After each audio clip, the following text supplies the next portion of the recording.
हे मनुष्य, तुम कितने भी क्रोधित क्यों ना हो जाओ, लेकिन अपनी माता को ये 5 बातें कभी मत कहना, अन्यथा एक दिन ऐसा आएगा जब तुम्हारे पास पछताने के अलावा कुछ नहीं बचेगा। क्योंकि संसार में हर रिश्ते का विकल्प मिल सकता है, पर मां का नहीं। पहली बात, तुमने मेरे लिए किया ही क्या है? यह वह स्त्री है जिसने तुम्हारे लिए अपनी नींद, अपनी इच्छाएं और अपने सुख तक त्याग दिए। उसके त्याग का हिसाब शब्दों में नहीं लगाया जा सकता। दूसरी बात, आप मेरी जिंदगी में दखल मत दीजिए। याद रखो, मां का हस्तक्षेप नियंत्रण नहीं, चिंता होती है। वो तुम्हें गिरते हुए नहीं देख सकती, इसलिए बार बार समझाती है। तीसरी बात, काश आप मेरी मां ना होती। ये एक ऐसा वाक्य है जो मां के हृदय को भीतर तक तोड़ देता है।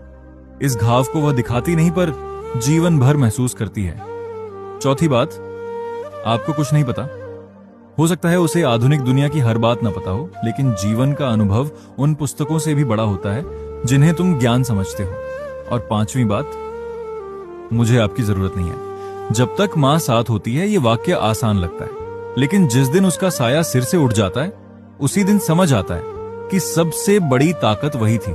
हे मनुष्य, क्रोध के कुछ क्षण तुम्हें शक्तिशाली महसूस करा सकते हैं, लेकिन उन्हीं क्षणों में बोले गए कटु शब्द जीवन भर का पछतावा बन सकते हैं। इसलिए जब भी मां से बात करो, याद रखना, जिसे तुम आज साधारण समझ रहे हो, वही कल तुम्हारी सबसे अनमोल स्मृति बन सकती है। मां के चरणों में प्रेम